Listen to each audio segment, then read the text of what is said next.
In this video, I'm going to explain to you big O notation, as well as how to perform time complexity analysis on various algorithms. Now, I have a ton of examples, and I want to make this video really focused on going through different examples and practicing performing time complexity analysis. So if you're familiar with big O notation, skip forward in the video to those examples. They'll be in the video player or in the description. If you're unfamiliar with big O notation, then stick around for the first few minutes where I give you a conceptual overview on the whiteboard. Now, I will mention that I'm not going to be covering other time complexity analyses, so we're not going to be looking at big theta, big omega, space complexity. We are simply looking at big O notation, and in a second, I'm going to explain what that is. Now, before we get into it, I will mention that I do have a course. It's called Programming Expert, teaches fundamental programming, object-oriented programming, advanced programming, tons of practice questions, tons of projects. You guys can check it out from the link in the description and use discount code TIM. With that said, let's go ahead and get into the video. All right, so I want to begin by just discussing what big O notation is very generally and why it's important for programmers of all types to actually understand this concept. So big O notation is essentially a tool that we use to analyze different algorithms, data structures, and just sections of code and figure out relatively how much time they're going to take to execute based on the approximate number of operations that need to be completed in the worst case. I understand that sounds a little bit confusing, but the idea is we want to be able to look at two different algorithms and very quickly determine which one is going to be more efficient based on its big O notation. So big O notation, again, is a tool. We're using it to compare different solutions, different algorithms, different data structures. The algorithms, data structures that have the best big O notations are typically the ones that we prefer, because they're going to be the most efficient, they're going to take the least amount of system resources, or they're at least going to execute the fastest. Now, big O notation is really concerned with what happens when we scale our problem to a very large size. So we're not really wondering what's going to happen when we sort 5 numbers or 10 numbers. We're concerned with what's going to happen when we sort 1,000,000 numbers, if we're comparing, say, different sorting algorithms, or what happens when we pass the worst case scenario of numbers to be sorted. So big O notation, worst case scenario for very large inputs. That's what we're focused on. Okay, that is a very general introduction to big O notation. The reason it's important for us to understand this is because there's a lot of scenarios where we can write code that solves a problem, but doesn't do it in an efficient manner. And the only way we know it's not happening efficiently is if we understand relatively how many operations this code takes compared to another more optimal solution. So this is our comparison method. Without this method, you really have no way of understanding how long your code's going to take to execute. And that means that it might work for a small input, but if you pass it, say, 1,000 numbers or 10,000 numbers or a large list of strings or whatever the input type is, it may take a really, really long time to execute and may even be infeasible. There's a lot of algorithms that you and me have probably both written in the past, where if you fed them, say, 1,000,000 numbers, they may actually take years, decades, hundreds of years to execute based on how inefficient they are and just the math that goes on behind the scenes here. Anyways, we're going to start looking at a ton of examples. I'm going to hop over to the whiteboard and start explaining to you kind of the theory behind big O and how we find the big O notation of specific algorithms. All right, so I'm here on the whiteboard. I'm going to ask you to please not be too intimidated by the math that you're already seeing. It's going to be really simplified once I start going through a few examples. So as I mentioned before, when we're talking about big O notation, to actually find the big O notation or the big O function that represents an algorithm or a data structure or whatever it is, we need to first know how many operations an algorithm is going to take, okay? So the first step that we always do when we're analyzing something for its big O notation to try to compare it against something else is we figure out the approximate number of operations that this algorithm takes. We're then going to use those to simplify and find the big O function or the big O notation, okay? So let's write a super simple example here. Let me just get clicked into this screen and we'll start going through. So I'm going to say total is equal to 0. I'm going to say for I in n. I'm going to explain what n is in a second. And hello cats just decided to join me here. I'm going to say total plus equals I, and then I'm just going to print I. Okay, so this is my algorithm. Now, the first thing to discuss here is n. You're going to see this a lot. N refers to the size of our input. So as I mentioned before, when we're talking about big O notation, we're really concerned with what happens when we have really large inputs. So n is just a placeholder to represent the size of our input, and we write our big O function and the number of operations relative to n. So in this case here, if we're counting the number of operations that are going to occur, we have one operation to define the variable. We're going to have n loops. That's going to happen n times because n is the size of our input, right? So I'm going to say n. And then we have 2 operations happening inside of the for loop. So if this for loop happens n times and we have 2 operations, we have a total of 2n operations happening in the for loop. So we're going to say 2n plus 1 is the number of total operations that this algorithm is going to take. Because we have 1 here, and then n times 2, 2n. Hopefully that is clear. So what we're going to do is we're going to write this as what's known as our f of n. Okay, I'm going to start going through this definition in a second. Let me just erase this part here and move over the 2n plus 1. Okay, so actually we'll just rewrite it over here. Okay, so f of n is going to be equal to 2n plus 1, and f of n is going to represent the number of operations that our algorithm takes. So now let's look at this definition. So this says that f of n is equal to the big O of g of n. So where f is big O of g, you can read it that way, if there exists constants capital N and c, so that for all n greater than or equal to uppercase n, this inequality is true. Now it's important to note here that c and capital N have to be at least 1, so 1 or greater, and we'll go through this example so this makes a bit more sense. So let me just write out this inequality.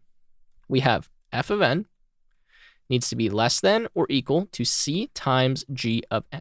So just to stop and explain something here, g of n is the function that we're looking for, which is going to be the big O function or the big O notation of f of n or of our algorithm, okay? G of n is really what tells us approximately how long this code is going to take to run based on the input, in this case, n, okay? So everything refers to n. Again, we're really concerned with what happens as n gets to a very, very large number.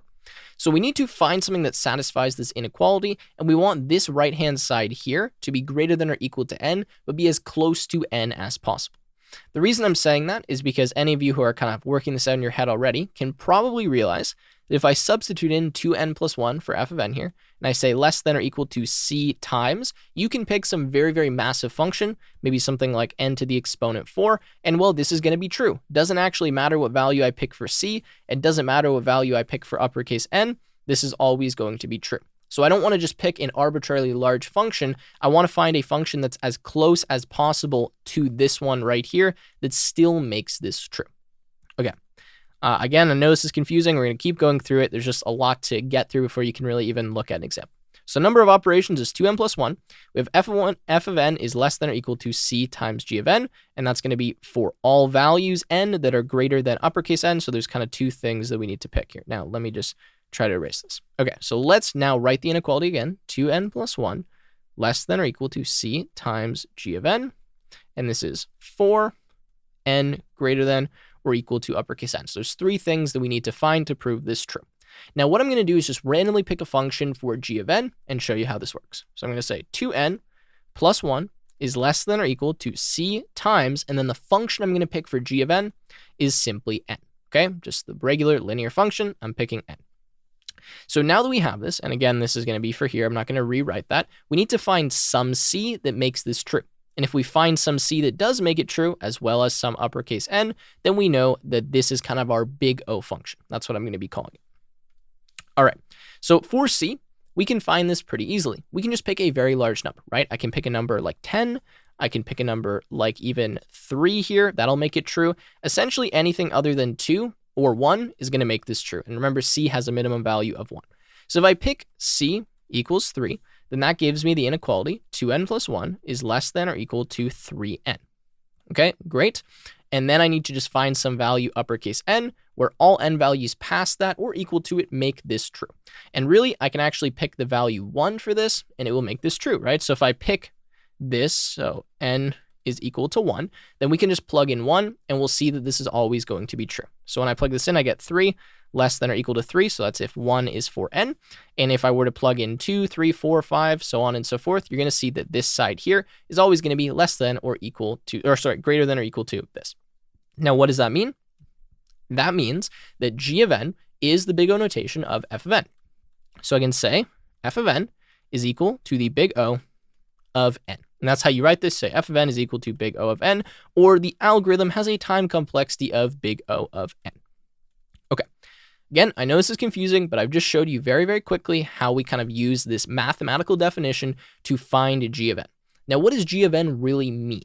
Well, g of n means that as the input increases, the amount of time that our function takes to execute increases linearly, okay? Increases on a straight line. As n increases in a linear function way, the amount of operations increase. So if n is 1, we have 1 operation. If n is 2, we have 2 operations. It's not telling us the exact number of operations because we know that's 2n plus 1. It's telling us relatively what happens to the amount of time it takes for us to execute when the input value for the function gets increasingly large. That's the point. Hopefully this is coming across. That's what we're doing with big O of n here. So yes, big O of n is actually less than 2n plus 1. That's fine. We don't care about the exact number of operations. We care what happens to the amount of time it takes when the input increases. And now that we have this function n, we know that it increases linearly, the amount of time. So let's clear all of this. And let's just go through one more example here and look at some of the big O functions, which you can see on kind of the right-hand side of my screen. Okay, so let's say we have a function here that is something like 2n squared plus n plus 1. Okay, this is the amount of operations that it takes. We'll say that this is f of n. Should have wrote it in the other way, but that's fine. Now I'm going to write the rest of this in black here, just so you're aware. Okay, so now we want to find g of n for this. So what do? Well, we're going to write this out. 2n squared plus n plus 1 is less than or equal to c times g of n for n greater than or equal to n. Okay, so now let's pick something for n, or pick something for g of n, sorry. So 2n squared plus n plus 1 less than or equal to c times, what if we pick n? Now, if we pick n, immediately we're going to see here that it doesn't actually matter what constant we give. Even if we give a constant like 1,000, when I start passing really, really large values for n squared is going to exceed c times n very quickly, right? So if I pass even a huge value for n, like, 1,000, 10,000, you're going to see that this side here is going to be a lot greater than this side here, even though I'm multiplying it by 1,000. Now, that's not something you're necessarily going to prove, but you just need to be able to look at that and kind of figure that out. When I have an n squared and I have an n over here, doesn't matter what the constant is, this is always going to outgrow this side eventually when we get to a very large number of n. So that tells me that I cannot find some c and I cannot find some n, and so n is not going to be a valid function for g of n. So now instead, let's try n squared. So now if I have n squared, I'm actually going to be able to prove that I can find some constant c. So to prove this, again, I just need to find some c and I need to find some n. So let's look for a number. For c, let's just pick 1,000. Okay, so if I say c is equal to 1,000, now we can plug this in. So we're going to say 1,000 n squared, and I don't know why I'm writing these in different colors, but I just am. I'm going to say 2n squared plus n plus 1. Now, it actually doesn't really matter what value I pick for uppercase n here. In fact, I can pick any value, and you're going to see that we get the correct inequality here, okay? Because I picked a large enough number for c. Now, you can pick a smaller number for c. It doesn't matter what number you're picking. You're just picking that to prove that this inequality is true. So, for example, if we plug in, say, 1, right, we have 2, 1 plus 1 plus 1. That's going to give us 4. And then this, right, is going to give us 1,000.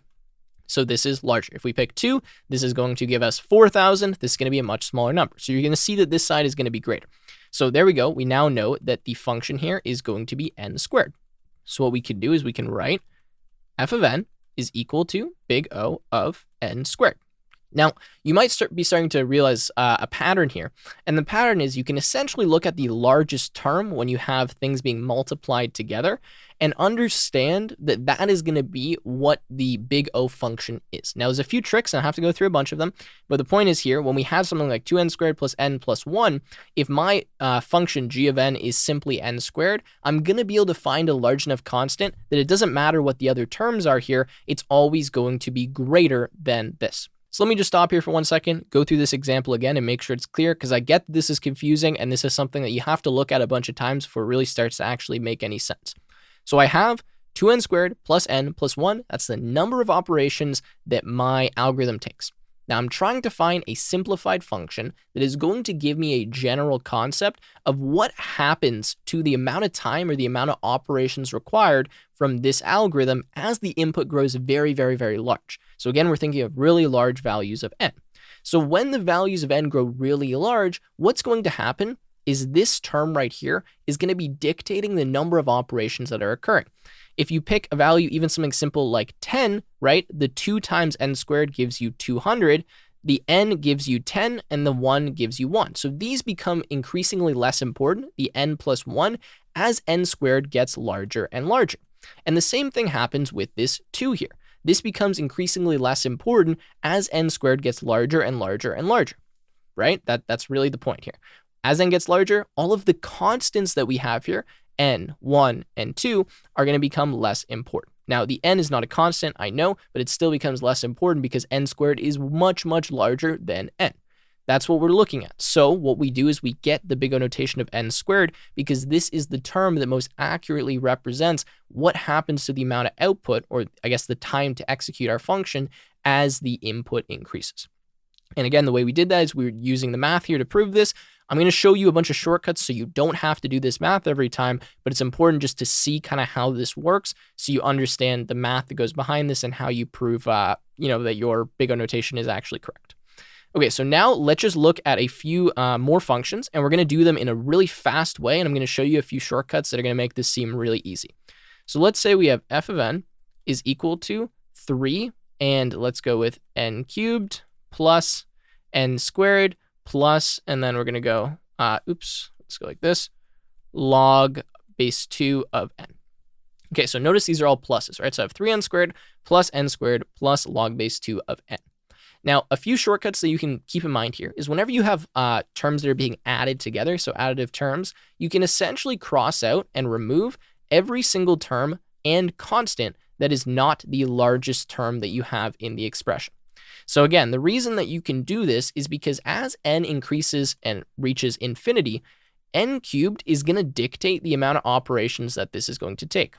Let's just plug in a value and have a look at it, right? All right, so let's just plug in 10 here and see what we get. So we're going to have, I guess, 3 times 1,000 plus, this is going to be 100 plus approximately 6.6. So if we look at this, we're going to see these terms, right, even the 3, become increasingly less important as n gets large. And n isn't even that large. N is 10. Imagine what happens now when n is 10,000, 10 million.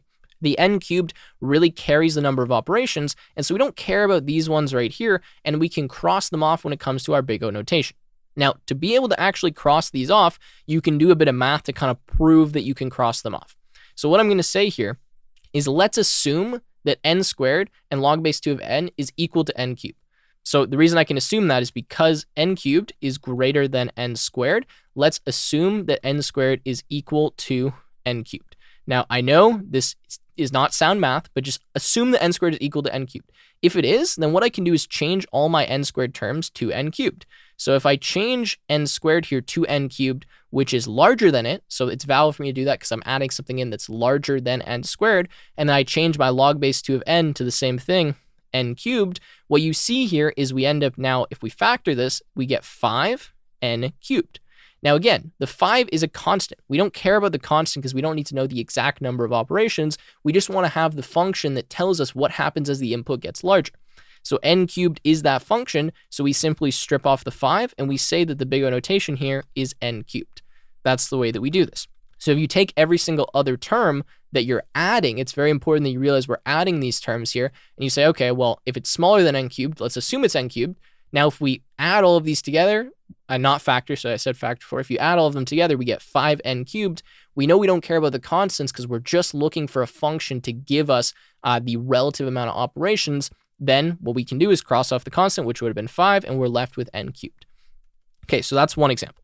Let's now look at another example that has to do with multiplying terms. So let's now say we have something like 3n, and we're going to multiply this by the log base 2 of, and then this will be n squared. Okay, so this is actually what we have. Now what we want to do is simplify this and find g of n so we can find the big O notation. So for this function here, the first thing that we know we can do is remove the constants. Again, we can remove them because we don't care about constant values. We only care about a function based on the input that tells us what happens to the number of operations or the expected kind of running time of the algorithm based on the size of the input. So we can remove the constant. So we remove the constant 3, and that leaves us with n multiplied by log base 2 of n squared. Okay, now we don't really know how to handle this n squared inside of here, and I'm going to show you how we can simplify this even more. You could technically say that this is the big O notation right now, but we can get even simpler. We can take this 2 out, based on using exponent rules. Now, I'm not going to drive these rules for you. I assume most of you probably know this already, at least if you're in high school. Let me write log properly. We're going to be able to take the 2 out right before the log, and then we can put this here. Now, again, the reason we can take the 2 out is because whenever we have something to the exponent inside of a logarithm, that exponent we can simply put as a multiplication to whatever the logarithm is of the base of that number. And so that's what I'm doing. So I'm saying 2, log base 2 of n, I can take the 2 out. Now the 2 is what? A constant. We don't care about the constant, so I can remove the constant, okay? So now if we continue, I get n, and then I have log base 2 of n. Now, can I simplify this anymore? No, I cannot. I cannot simplify because we are multiplying these terms, not adding them. If we were adding the terms together, I could remove the log base 2 of n because it's smaller than n, but I cannot in any way here find a way to actually write this as a constant multiplied by n. Like previously, if I had n plus, and then I had log base 2 of n, I can say that since log base 2 of n is smaller than n, I can write this as n plus n. That gives me 2n, and then I can cross out 2. But here, since we're multiplying the terms together, I don't have a way to do that, and so I can't simply remove the log base 2. Okay, if you wanted the math version of that, that's why. It also makes sense here, since we have 2 factors being multiplied, they both really affect how much time this is taking, so we need to keep n log base 2 of n around. Okay, now that we've looked at that, let's just have a look at what's on the right-hand side of my screen, and then let's get into some examples, because I'm sure a lot of you are tired of this math. So on the right-hand side of my screen here, we have the Big O complexity chart. Now let's just see if we can make this bigger so that we can take up the full screen with it. Nice. Okay, so this is the chart. Now it actually is pretty good. I don't really need to explain it too much, but it simply shows you the Big O functions and which ones are better than each other. Because once you find the Big O notation, that's great, but you need to know which functions are better than other functions in terms of their complexity. Now we've already looked at log of n. Log of n is great. That means that essentially as the input increases, the number of operations we need to do is on a logarithmic basis, which means it's getting smaller and smaller. When log is equal to 100, we have 6. When log is equal to 128, we have 7. When log is equal to 256, we have 8, right? So on and so forth. Now, I might have been messing those up a little bit. You get the point. As we get to a really, really large number, it stays really small when we have a logarithmic time complexity. Then we have a constant time complexity, O of 1. This means that there's actually nothing based on the input. This would be like printing a number or, checking if a number is odd or even, performing a modulus. This is a constant time operation. This isn't something that requires the input. So if it doesn't matter to the input at all, it only ever takes 100 steps or 50 steps or 1,000 steps, a constant number of steps, then we have O1, a constant time. On, this is linear. This is a fair or good time complexity. If you have a linear time complexity, usually that's pretty good. It means your algorithm's time scales with the input. So as the input increases, the amount of operations increase relatively at the same amount. If we have 10 inputs, we have, about 10 operations. If we have 20 inputs, we have 20 operations. Now it might actually be 100 operations or 200 operations, but that's fine because it's happening linearly, not exponentially, or any of the other complexities that we're going to look at. Okay, continuing with n log n. Now, n log n is kind of a middle ground here. As you can see, we're multiplying a linear time complexity by a logarithmic. So it's not horrible. It's not as bad as something like n squared, but it is, fair. It's going to take a long period of time if we have a lot of inputs. Again, all of these are time estimates used to be compared against each other. We're not looking at an exact amount of operations or exact amount of time. So n log n, fair time complexity, it is worse than big O of n. Okay, now we have n squared. N squared is a horrible time complexity. That means that we increase the number of operations we need to do exponentially as n increases. And I'm sure many of you have looked at exponents before. Not very good when n gets to a large number. Say we had 10, we have n squared, that gives us 100 already. Keeps getting larger and larger and larger. Then we have something like 2 to the exponent n. Now this is even worse. This is a very, very poor time complexity, as you can see. And then we have something like n factorial, and we have even more complex time complexities where we have something like n factorial multiplied by 2n plus m. M would be another input. I'll talk about that later. But this is the general graph. So you kind of need to memorize this graph. It's pretty easy. You could just plug in some values and actually see which ones are getting larger faster if you were unsure. But these are the most important big O functions, and we're going to be using combinations of these functions when we're analyzing the time complexity of the examples I'm about to go through. So I apologize. I know this was long, but I just wanted to try to explain this as best as I could. Hopefully that made sense. Now we're going to go through 12 examples, and I'm going to walk you through exactly how we solve them. All right, so we're moving on to the first example here. Example 0. I'm going to ask you right now, what is the time complexity or big O notation of this function? Think about it. Pause the video if you need to. I'm about to go in and explain. So the answer here is that this is constant time, okay? Now, I'll explain why it's constant time, but this is big O of 1. So inside of here, what we're doing is we're performing a constant number of operations. It does not matter what num is, and num is going to be n, right? Num is n because that's our input. So whatever the size of num is, we represent that with the variable n. And it doesn't matter what this is, it's always going to take us approximately the same amount of time to perform this calculation, right? The modulus of 2 or the num modulus 2, and we're just checking if this number is odd or even. That's what we're doing here. So this is a constant time operation, fairly straightforward. Now I want to mention that if I did something like x equals 1, y equals 3, whatever, this is still a constant time operation. I don't write something like O of 3, I just keep it at O1, which means we're going to do the same amount of steps no matter what n is, no matter what the size of our input is. And as we go through these next examples, you're going to see that I've labeled inputs different values, numbers, strings, whatever. You still want to represent them using n. N is the length of your input or the size of your input in every single situation, okay? So let's now go to example 1. Example 1, we've seen this example kind of already. I have total equals 0 for number in nums, total plus equals number, return total. Pause the video. What is the big O notation of this example or of this algorithm right here? Okay, so the answer, as I'm sure many of you have gotten and probably fairly quickly, is big O of n. Now, n is representing the number of numbers that we have in nums, so the size of our input. Now, what we do here to calculate this is exactly what we did in that first example that I showed you. We have a variable. This takes one operation, right? We have a for loop. This is going to take n. It takes n because the number of numbers is n, right? So this for loop runs n times. We're doing one operation.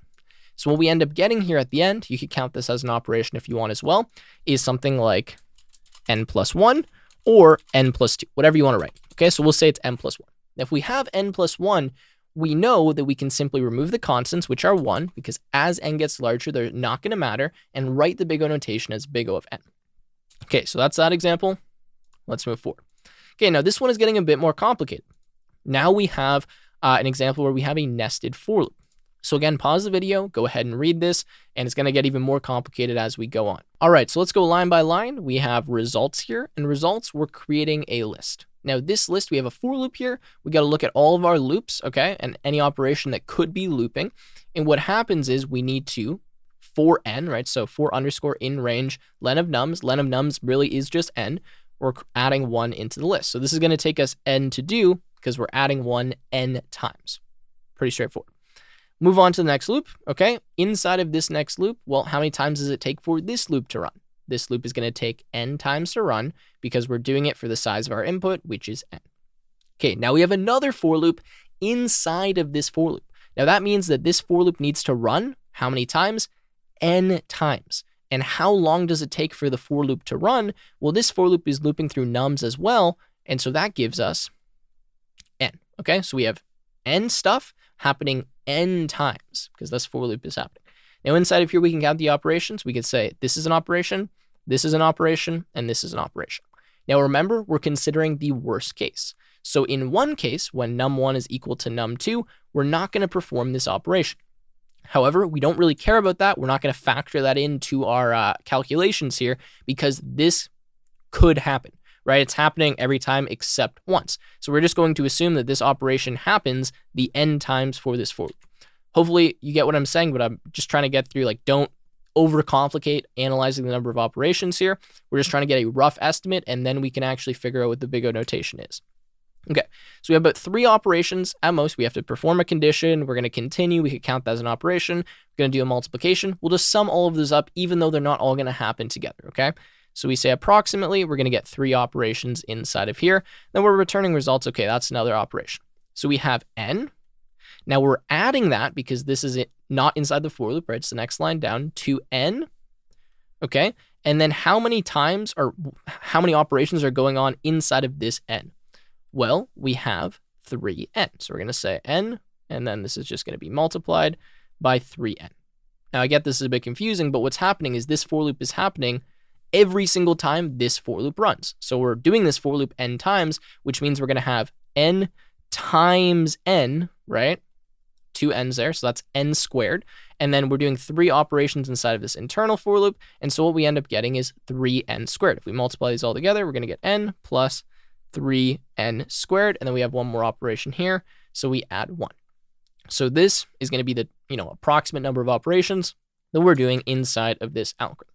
Now, what do? Well, we look for the largest term, which is n squared. We cross off all of our constants. And then whenever we have a variable, we say, okay, well, is this term smaller or larger than this one? Well, it's smaller. So if we assume it's n squared, then we could write this as 2n squared, which means I can now get rid of that. And that means my big O notation is going to be n squared. I know I made a complete mess here, but this is going to be n squared. Okay, that's the big O notation. Let me get out of this mess. Let's look at it here in the code editor. So we perform an n operation. That happens, okay? Then we go inside of here. We have an n times n operation because we're doing this for loop n times for this for loop, which happens n times. We need to multiply them together. Inside this for loop, we're doing 3 things. So we have 3n squared. That's how long all of this takes to run. So we add that to n, add that to 1, and we get 3n squared plus n plus 1. We know the other terms are smaller, so we cross them off, and that leaves us with the big O notation of n squared. Okay, so big O of n to the exponent 2. Let's write that there. Okay, this is going to start to make sense as we go through more examples, though that was an n squared algorithm. Now we're moving on to this one. So let's look at this. Now we have 2 inputs here, so it gets a bit more complicated, num1s and nums2. Now, just like we used n to represent the size of our first input, we're going to use another letter, in this case, m. You can use whatever you want, but the tradition is n and m for the second input. So we have 2 inputs. You got to consider with the length or the size of both of the inputs, how long does this take? N and m. Okay, so pause the video if you need to and take a guess, and I'm going to run through it. So again, let's take a full screen snip here. Let's go full screen snip, and let's try this. Okay, so we have nums1, nums2. So for nums1, can I change the pen color here? Actually, I think red is fine. We'll say this is n, and we'll say that's m, okay? Results, 1 operation. For num in nums1, well, nums1, that's n, so this is going to take n. How many operations are we doing? Just 1, so we can say this whole thing just takes n time, okay? Nums2, this is m, right? Size of that input. Inside of here, how many operations are we doing? Just quickly add them up. Doesn't need to be super precise. 1, 2, 3 operations. Okay, so this is going to be taking 3m time. Results, that takes 1. Let's add these all together because they're not inside of each other, so we can just add them together. So we're going to have 1 plus, we'll add the other one down here. So 1 plus n plus 3m. Okay, now we need to cross off all of the constants. So we get rid of 1, get rid of 1, get rid of 3. What does that leave us? N plus m. Okay, we cannot simplify this any further because n and m are going to be 2 distinct variables representing the 2 inputs that we have to our function. So you're going to see this a lot. You have multiple inputs. You need to use a different variable to represent each input, and then that tells you the approximate time complexity of the function. So again, we're going to write this as big O of n plus m. Now, if you wanted to do this really quickly, all you would do is look for the loops that involve n and m. So we see we have a loop here with n. We see we have a loop here with m. Boom, all we do, n plus m. That's all we need to look at. Now we can look inside of these loops and try to see if there's more looping. If there's no looping and it's constant time operations, which all of these are here, then we don't have to consider them. We just cross them off because they're constant. Every loop is going to take the same amount of time, so we don't need to consider it. It's not based on the size of the input. Okay, so O, n plus m. Okay, let's continue to example 4. I got a ton of examples to keep practicing this. Okay, so now we're doing a bunch of stuff here. So let's again go to the full screen snip. You guys can pause the video if you want and take a guess at what the time complexity is. Okay, so we have example 4. We take in a nested list. Now the nested list is going to be something like this, right? There's going to be a list inside of another list, and this can make it a bit complicated. So when we're dealing with a nested list, what we're going to do is assume that the list has a height and a width. Now we could draw this in kind of more of a square fashion, but it might be something like this, okay? And what we would get here is this would be the height, so the number of lists inside of the list, and then the width would be the number of elements inside of each list, and we would assume that would just be the same, okay? So we have height and width, and those are the 2 variables that we're going to use for the time complexity here, because we need to represent the number of elements in the interior list, as well as how many lists we have. Okay, so let's look at this. We have one operation. I'm going to stop counting these now because we don't need to even consider them in our operations. We're going to cross them out anyways. It's just one single operation. It's constant. Doesn't matter. We can just stop looking at it because it's not going to be based on the size of the input. However, we have a for loop. We say for inner list in nested list. Well, nested list, we're getting all of the inner lists. So how many of those lists do we have? We have h of those, right? H nested lists. Okay, we could write that lowercase h, doesn't really matter. Then what are we doing? We're looping through the inner list. Now, the inner list is what? Well, it's going to be w, whatever the width is, or the number of elements in the inner list. So we're doing w here. We're doing w here because it's the same thing, and we're doing w here. So we have h times 3w, right? So inside of here, 3w operations times h. So we get h, and then this is multiplied by 3w. So that gives us 3hw. And what do? Remove the constants, and we get hw. Okay, so we can write this as, run out of space here, big O of hw, and we'll just make it uppercase to stick with what we had before. So the big O of the height times the width, that's the number of operations that we're doing. That's our big O, or time complexity for this algorithm. Hopefully that makes sense. Hopefully I'm staying with you guys here. You're staying with me, actually. Please leave a comment if it's starting to get super confusing. Obviously, doing this with no one giving me any feedback, it's a little bit difficult to know if people are following or not, but I think this is a decent explanation. We have h inner list, so we have h times are going to do this for loop right here, and then inside of the inner list, we have w elements, right? So we're doing this for loop w times, this for loop w times as well. So we're doing 3w for every h. So that's going to be h times 3w for the number of operations. We have a constant in there, which is 3. We don't care about the constant. We remove it, and we get w times h. Great. Okay, next example. Example 5. Now, this is a recursive example. Going to be a bit more difficult here. What I would recommend you do is try this with a very small value. So try this with the number 3, or try this with a value 2, and see what actually happens when you give it kind of these small values and how many operations end up happening in that case. Okay, so I'm going to go to the screen snip now, and let's look at this. Okay, so this is a recursive example. It's actually a very famous problem. It's the Fibonacci sequence. Now, I will just tell you that the big O notation is 2 to the exponent n, but we want to walk through why we're getting 2 to the exponent n, so we need to understand how this code actually works. So we're going to deal with a lot of recursive stuff when we're looking at time complexity analysis. And the important thing to look at here with recursive functions is how many recursive function calls are happening in every step. So we want to figure out essentially how many times is this function going to run? And then we want to multiply that by the number of operations occurring in the function. That's how you deal with recursive function calls. How many times does the function run? Multiply that by the number of operations inside of the function. Now, the first thing we're going to look at here is the operations in the function, because that's the easiest to figure out. So we have, these are constant time operations, right? So we don't need to consider them. These all take constant time, okay? All that. So we can kind of cross all those out. We don't even care about those. Now, this operation right here, this is a recursive function call. So we're not going to consider that because that's going to have to do with how many times the function runs. Again, recursive function call. And then we have another constant time operation that we don't really care about. So if we're looking inside of the actual function itself, we'll just say that the function takes constant time to execute. However, how many times is the function going to run? Well, that's based on these recursive calls. So once we figure that out, we'll know the time complexity. So let's just do a simple example here with an input of size 5. So if we have 5, then what we need to do is we need to call the function at 4 and at 3, because we have 4 here and 3 here when n is 5. Okay, those are the two function calls we need to make.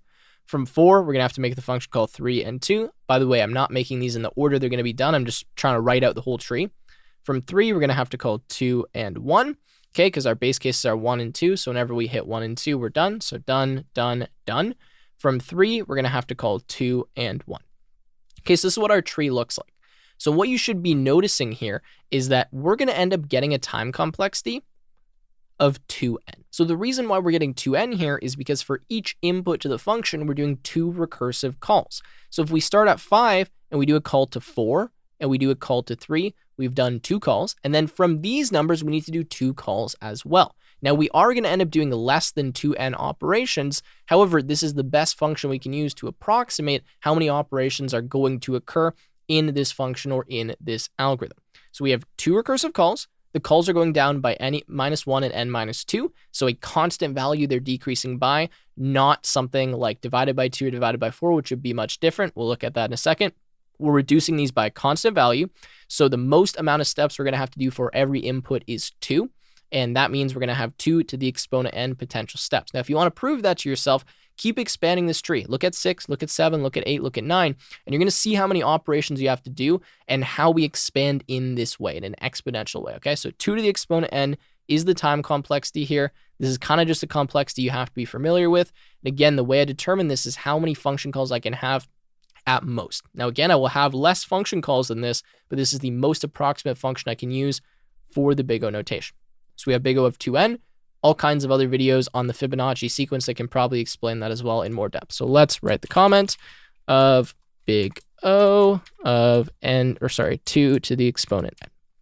Okay, now let's go to example 6. All right, example 6. So this one, we have LST and search list. Actually, let me go back. I don't know why I keep going full screen here. Let's go and take a snip. Okay, so we're going to call LST here n, and this will be m. So 2 different inputs. We have 2 lists. Go ahead, pause the video, determine the time complexity. Okay, so let's get started here. So the first thing we need to do is we've got to look at this operation here. Now, a lot of you are going to say that this is a constant time operation. It just happens in O1, right? We just count this as one operation. Now, we cannot, because what max actually does in Python is it loops through the entire list and finds the maximum value. So you got to be careful here whenever you're using internal language features like built-in functions, max, min, stuff like that, even slicing an array, for example, slicing a list. You need to actually consider what's happening on the lower level and how long that's actually going to take. So if I want to find the maximum number in the list, the only way for me to do that is to search through every element in the list. So if I have a list and I have 1, 2, 3, 4, and I'm looking for element 2, okay, yeah, it only takes me 2 steps to go through this. But I still need to say that this is going to take me O(n) time, because if the element 2 was pushed to the very end of the list, I would have to look through every element in the list to find it. So this is where the worst case comes in, right? When I'm searching through a list, I might find the element immediately, or I might find it at the very end. So in the worst case, I have to assume it's going to take me n time to find the element. So I say that finding the maximum element in a list takes me O(n) time. Hopefully that is clear. So O(n) time for this first operation. So let me just write an n here. Okay, so that takes n to find the max. Then we're going to look for a value in the search list. So we're going to say for value in search list, and we're going to check if the maximum value is equal to the value and return true. So this is going to take us m time. Now, again, this might not take us m time. If the maximum value is equal to the value in the very first value that we look at, we immediately return true, and this actually took us constant time. It took us 1 operation to do this. However, if the value that we're looking for isn't in this list, or it's one of the later elements in this list, it takes us m time to look through it. So in the worst case, the element doesn't exist. We have to loop through every single element in the search list just to find that it's not there. That takes m time. Now that makes the total time complexity here n plus m. So big O of n plus m, we do the first operation, which is n, looking for the maximum element in the first list. And then we search through all of the elements in the second list in the worst case, giving us big O of n plus m. All right, let's continue. Example 7. Okay, so this one is a bit more complicated. Again, has to do with recursion. Pause the video, take your time, and try to guess what the time complexity is. Okay, let's open up our snip here, and let's go through this. So for this one, it is a little bit tricky, but we really want to pay attention to this n over 2 here and what's happening in this recursive call. So previously, when we saw recursive calls, or when that one example we saw it, we had a time complexity of 2 to the exponent n. Now, the reason we had that is because we were calling 2 calls for every single input, right? So each input 5, I'm calling the function twice, and I was only reducing n by a constant amount. I was reducing it by 2, 3, 4, 1. Any constant amount that I'm reducing it by is going to cause me to get something like 2n. Now, if I had 3 recursive calls, I would have got 3n. If I had 4 recursive calls for every input, I would have got 4n, assuming that I was reducing everything by a constant value. Now here, I'm only doing 1 recursive call, and I'm reducing this not by a constant. I'm saying n over 2. So I'm actually reducing it by n, like n is a part of the reduction factor, if that makes sense. So when I do something like n over 2, you can see that I'm very quickly going to get smaller numbers. So 40 goes to 20, 20 goes to 10, 10 goes to 5, 5 goes to 2.5, 2.5, let's round it, it goes to 1, right? So this is how quickly we reduce from a very large number. Now, this is actually logarithmic, okay? This gives us the log base 2 of n as the time complexity. Again, I'm going to continue to explain this, but you need to keep this in mind. So we have log base 2 of n. So n is constantly being divided by 2. Every time it gets divided by 2, that's reducing in a much smaller n, right? And so that means we only are actually going to do log base 2 of n recursive calls, or at least that's what our time complexity is going to be, because that's how we're reducing n. So again, if we start with n equal to, say, 100, then we're only doing one recursive call, and the next recursive call goes to 50. Then it goes to 25, right? Then it's going to go to approximately 12.5. We're rounding this, so it would go to 13, okay? That's fine. Goes to 13. We divide 13 by 2. That's going to give us approximately 7, okay? Divide 7 by 2. That's going to give us approximately 4. Divide that by 2, we're going to get 2. Divide that by 2, we're going to get 1. So log base 2 of n is telling us how many operations because we're reducing by a factor of 2. I don't really know if I can explain this much better than that. If we had a 3, then this would be the log base 3 of n, okay? Not log base 2. The reason it's 2 is because that's what we're dividing by. So really, you can just kind of plug in some numbers and see how many operations it's actually going to take when we're doing recursive calls, or we're reducing the number of operations by dividing it by 2. We're dividing it by 4, dividing it by 5, and n is what we're dividing it by. Well, that means we're going to get some type of logarithmic time complexity, and the larger n gets, the fewer amount of operations we're actually going to have to be doing. Now, that wasn't the most accurate way to say that, but you get the point. As n gets really, really large, the amount of operations we have to do is not growing with the size of n. It's really small relative to n when n gets very large. That's kind of what I was trying to say there. Okay, so that's that one. So this is simply the log of n, okay, and this is log base 2 of n. Don't really have a better way to write that. Okay, now let's go to example 8. So let me get the snip here. Again, pause the video if you would like to try this out on your own. So we're saying we're taking a list of strings. Okay, so these are going to be multiple strings inside of a list. And we're saying for I string and enumerate strings. So immediately we're going to say this is going to take n time, where n is the number of strings that we have, okay, the size of our input n. Now with strings though, right, if we look at a string like hello, the number of characters in a string is going to dictate how long it takes to process that string, which you're about to see here. So I have for char in string. Now string is an individual string. So there's not really a good way for me to figure out how many operations it's going to take for me to process a string, because I don't know the length of the string. So I need to come up with another variable here. I'm going to use the variable k, and k is going to be the max length of any string inside of this list. So I'm going to say this is k. Now, the reason I'm doing this is because whatever the maximum length of a string is, that's the most number of times that this for loop is going to have to execute. And I'm looking for the worst case scenario here, so I can approximate all of the other strings' lengths to k, because k is the longest length of any string that I have. So that's the most amount of times this is going to have to happen, so I say it's k. Now, inside of here, what am I doing? I'm saying if char is in string I for I in range 0, 10. Now, some of you may be tempted to include this as part of your time complexity. This is constant. This takes 10 steps every time. So since it always takes 10 steps, I don't have to count it. I don't care about that. And I'm not even going to look at this if statement, okay? So now we have n, k. Then I have this. I have if digits greater than or equal to len of string over 2, strings I equals sorted strings I. Now, the only part that I'm looking at here is sorted. Now, we should know that to sort a list, to sort a string, to sort anything, the most efficient way we can do this is in n log n time, where this is base 2.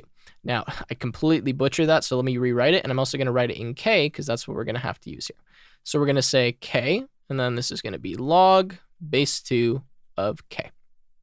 Now, k is the length of the longest string, so the most amount of time it will take to sort something here is k log base 2 of k.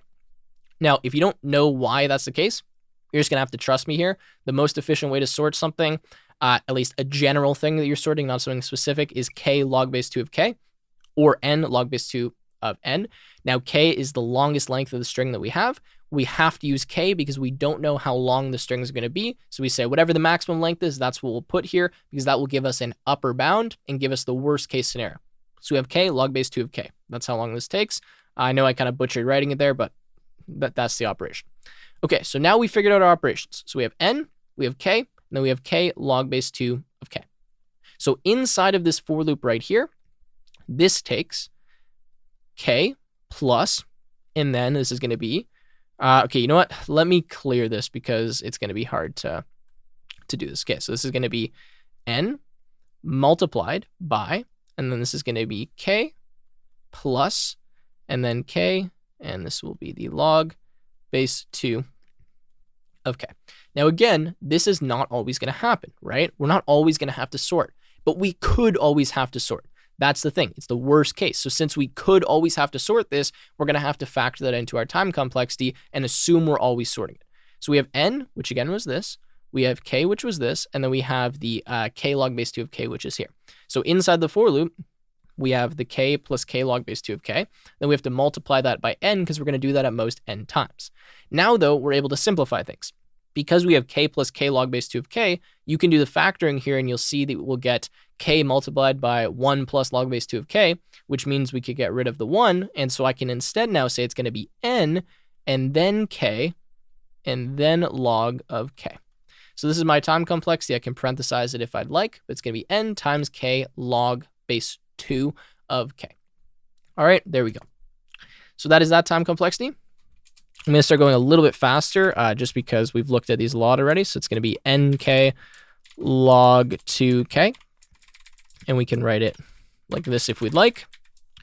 And maybe even do another parentheses, although it doesn't really matter. All right, so now let's move on to example 9. Okay, this one's a complicated one, so please pause the video and try to figure it out, but let me explain it now. We have two dictionaries, sorry. So I'm going to say these are n and m in terms of their size. And these dictionaries are going to have string keys, okay? Or keys that are strings, whatever. So I say keys 1 and keys 2, and I'm sorting a bunch of strings. Now, to sort the strings, we're just going to say that this takes n, and then this is going to be log base 2 of n time. And then for this one, since we're sorting dictionary 2, which is m, we're going to say this is m log base 2 of m. Okay? Now we have our process. Now we have keys 1 plus keys 2. Now there's going to be n keys in keys 1 and m keys in keys 2. So this is going to take us n plus m time to create that. Make a set, constant time operation.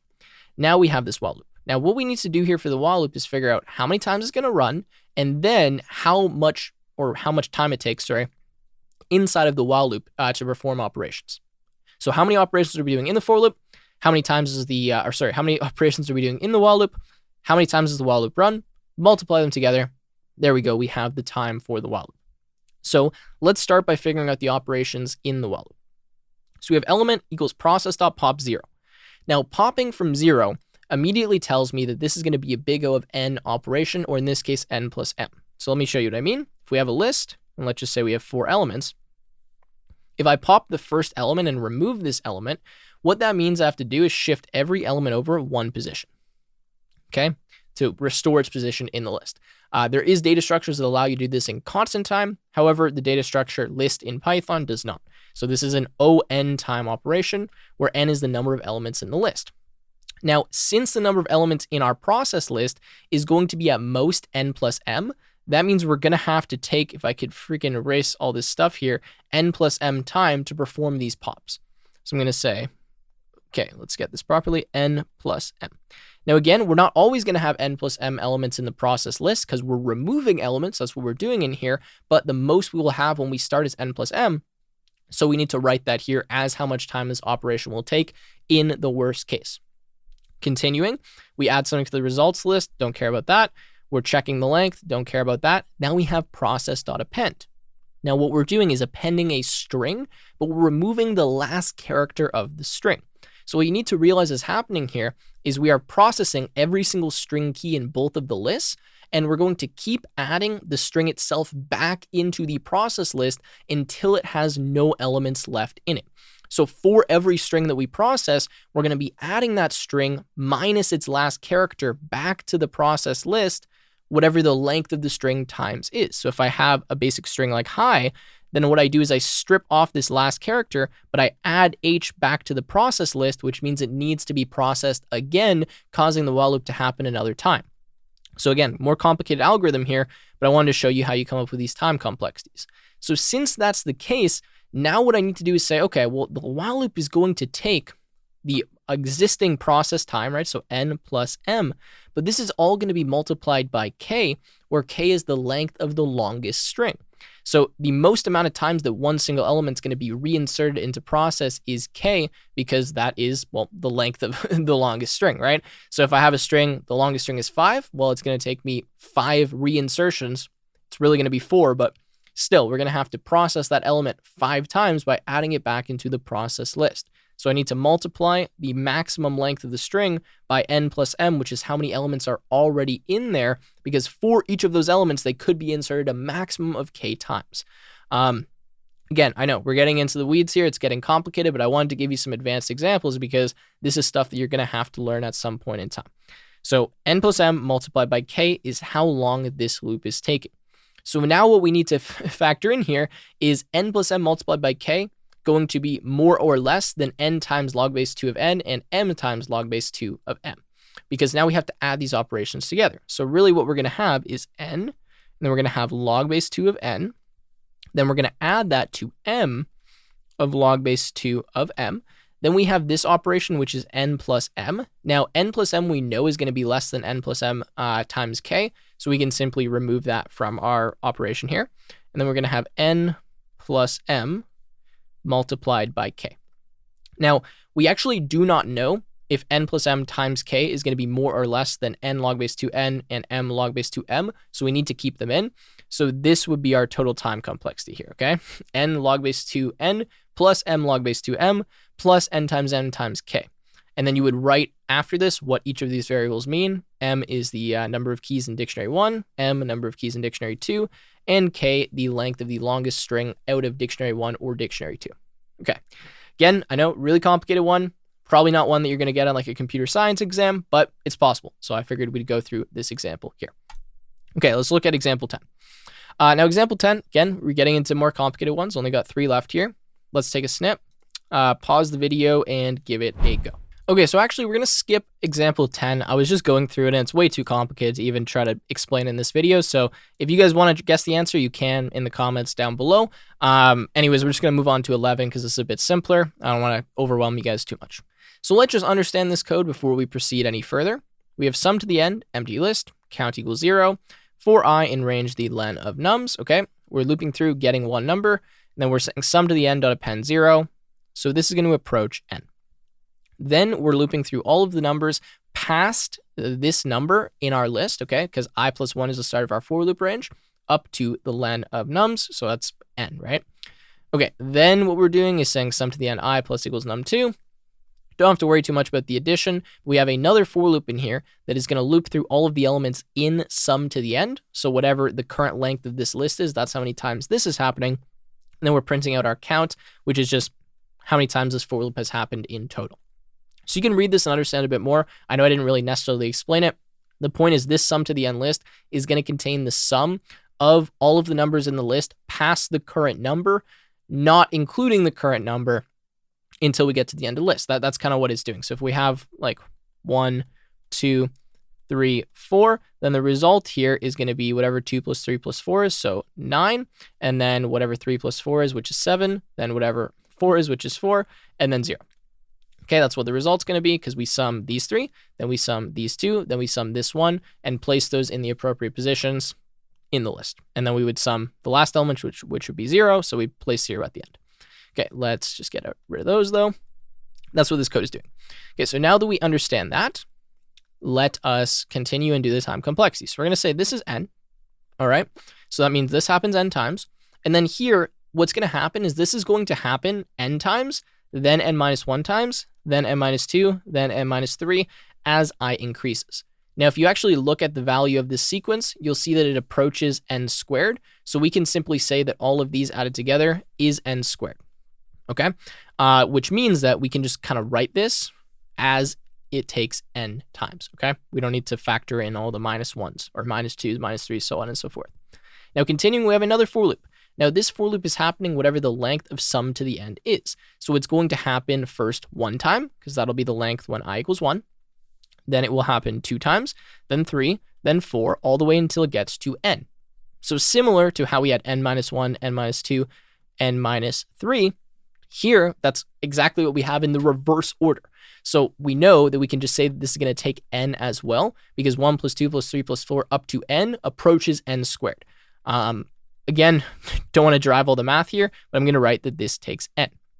So we have n multiplied by n, and that's all that we're doing inside of here, which is going to give us an n cubed time algorithm. So this for loop happens n times. Since inside of here, this for loop happens n times, we get n cubed. So that's the time complexity, big O, of n cubed. Great. Let's move on to the last example here. Okay, another complex example. Pause the video, take a guess. Let's go through the time complexity right now. Okay, so I'm just going to tell you the time complexity here is n factorial. Now, if you're unfamiliar with the factorial, obviously you would not have guessed this, but a factorial is the following. So if I have something like 4 factorial, it is 4 times 3 times 2 times 1. If I had 3 factorial, that's 3 times 2 times 1. Okay, that's factorial. So we see these in time complexities, and a factorial is one of the worst time complexities that we can have. Refer to that graph I showed earlier if you want to see exactly where it ranks. I believe it's actually the worst that was on that graph. So n factorial is this time complexity, but how do we determine that? Well, this is recursive, so we're going to have to find how many times this recursive function runs, and then multiply that by how much work is being done. Okay, so we have n work being done inside of the for loop. You know what, before we do that, let's look at the recursive calls. So we say if n is equal to 1, return 1, total equals 0, for underscore in range n, total plus equals example 12 n minus 1. So let's try this with an input of 3. If we try this with an input of 3, let's say n is currently equal to 3, what happens is total is equal to 0. We're saying for I in range n, and then we're going to call example 12 with n minus 1 how many times? We call this 3 times, okay? We call it n times, or whatever the input to the function was. That's how many recursive calls we do. So we have 1, 2, 3 recursive calls, all to the same value, which is n minus 1, which is 2. Okay, so there we go. Now what happens is we come to the function, and now our input is 2. It's not 1, so we continue. So we're looping through 2, and then we're doing this how many times? Whatever n is. We're going to now have 2 recursive calls with n being less than 1. Okay, so we're going to say 1, 1, 1, 1, and 1, 1. Now, this is going to look very similar to the exponent n, except what you're going to realize is that the levels in each tree, or the, I guess, width of each section of the tree, increases as the input increases. So if I have 4, I have 1, 2, 3, 4, right? So let's say I have 3 levels here. Well, now what I'm doing is I'm saying, okay, I'm going to have 3 levels, and I'm going to multiply that by however many levels this one's going to have, and this is going to have how many levels? It's going to have 2. So that gives me 3 times 2 levels. Then how many levels does this one have? It has 1. This is a factorial. That's what the tree looks like.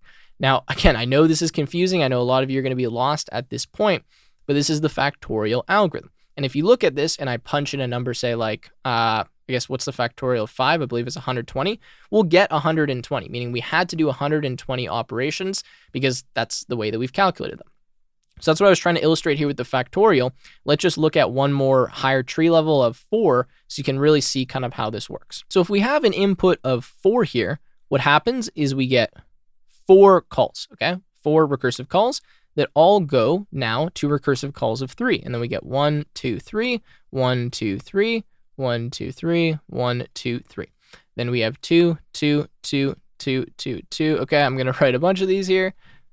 Okay, and then we have 1, 2, 1, 2, 1, 2, 1, 2. And if you count how many of these we actually have, how many base cases we hit, we're going to be hitting whatever n factorial base cases is. Okay, that's how many base cases in the recursion that we hit. This is n factorial. Now, what we can say is that theoretically, we're going to have an upper bound of 2 times n factorial recursive calls in total. So we hit the base case n factorial times, but we're going to have in total 2 times n factorial, because to be able to hit the base case, we had to do all of the other calls above. Now, since we have a constant, we remove the 2, and that gives us n factorial for the time complexity of our algorithm. Again, hard to explain this in much more depth than this. For some of these things, you kind of just get it or you don't, and you have to look at a ton of different examples to really see how this works, understand factorials, understand math. Maybe I'm just not the best at teaching it. Definitely open to your comments below, but that's really the best that I can kind of explain how the factorial works here. We start with 4, and then for 4, we're doing 4 recursive calls. For every single one of those recursive calls, we're doing 3 recursive calls, then we're doing 2 recursive calls, then we're doing 1 call simply, which is just like returning 1. So we're not really doing a call, but we're returning a value.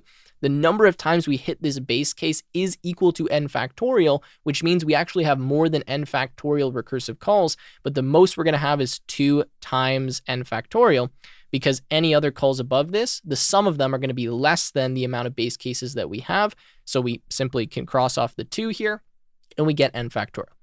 All right. That is going to wrap up this video. My voice is officially dying. I've been filming this for about an hour and a half. We'll see how long the video actually ends up being, but hopefully this was helpful. I understand that if you're a beginner in this, the last examples probably did confuse you a little bit. You don't have to stress out too much about those. If you understood the first, let's say, what did we go up to here? Let's say 8 examples, then I think you're doing really well with Big O notation. I wanted to throw in some more advanced ones because I know some people are looking for that, and I think that will be helpful to a few people. Anyways, if you guys appreciate this video, make sure to leave a like, subscribe to the channel, check out Programming Expert, and I will see you in another YouTube video.